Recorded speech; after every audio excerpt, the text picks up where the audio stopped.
जे लोक तुम्हाला त्रास देतात, जे मोठे नेते किती असले तरी तुमच्याबद्दल काही ते बोलले तरी ही सामान्य जनता आणि आमच्यासारखे छोटे मोठे कार्यकर्ते आणि पवार अख्खं कुटुंब तुमच्या बरोबर आहे।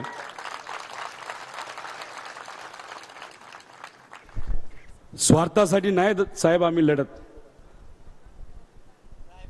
कदाचित मला सुद्धा मंत्रिपदाची संधी मिळू शकली असते।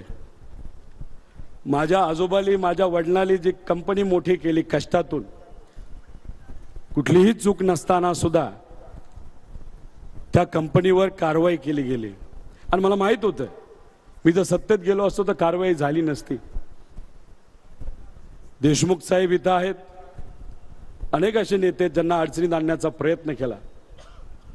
साहेब आम्ही सत्तेसाठी तुमच्या बरोबर नाही साहेब, आम्ही सर्वजण विचारासाठी तुमच्या बरोबर आहोत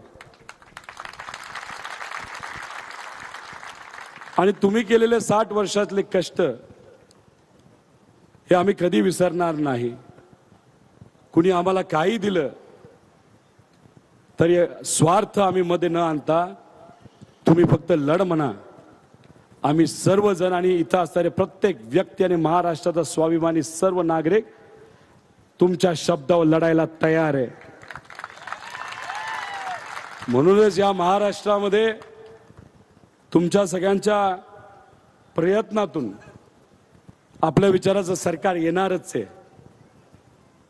पण 2024 ला या महाराष्ट्रामध्ये साहेब तुमच्या मार्गदर्शनाखाली 100% महाविकास आघाडीचं सरकार येणार म्हणजे येणार। आणि ही जनता किती त्यांनी शिव्या खाल्ल्या, किती बारामतीमध्ये